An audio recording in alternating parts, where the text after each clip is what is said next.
హుజురాబాద్ నియోజకవర్గ ప్రజలందరికీ కూడా నా నమస్కారాలు తెలియజేస్తా ఉన్నాను. ఇవాళ హుజురాబాద్ నియోజకవర్గం ఉన్న 5 మండలాలు 2 మున్సిపాలిటీల నుంచి 244 చెక్ల కళ్యాణ లక్ష్మి చెక్ల ప్రపోజల్ కి పంపుతా ఉన్నాం. ఇవాళ హుజురాబాద్ మండలం నుంచి 95, జమ్మికుంట మండలం నుంచి 35, ఇల్లంతకుంట మండలం నుంచి 16, కమలాపూర్ మండలం నుంచి 55, వీణవంక నుంచి 43, మొత్తం కలిపితే 244 చెక్లకి ఇలా ఈ ప్రభుత్వానికి ప్రపోజల్ పంపుతా ఉన్నాం. ఇలా ఖచ్చితంగా ఈ ప్రభుత్వము కనీసం ఈ చెక్కులతోనన్నా తులం బంగారం ఇవ్వాలి. ఇలా కేవలం కేసీఆర్ గారు ఇచ్చిన 1,116 రూపాయలు మాత్రమే వీళ్ళు ఇస్తా ఉన్నారు. వీళ్ళ అధికారానికి రాగానే తులం బంగారం ఇస్తామన్నారు. ఖచ్చితంగా ఈ ప్రభుత్వాన్ని నేను డిమాండ్ చేస్తా ఉన్నాను.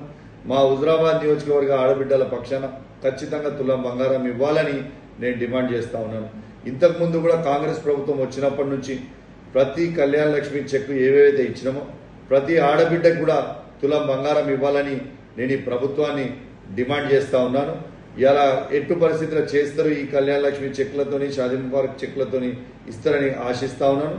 మరియు ఖచ్చితంగా ఇవ్వాలని మరొక్కసారి మా హుజురాబాద్ నియోజకవర్గ ఆడబిడ్డల పక్షాన మరియు యావత్ తెలంగాణలో ఆడబిడ్డల పక్షాన ఈ ప్రభుత్వాన్ని డిమాండ్ చేస్తూ సెలవు తీసుకుంటా ఉన్నాను. జై తెలంగాణ, జై కేసీఆర్.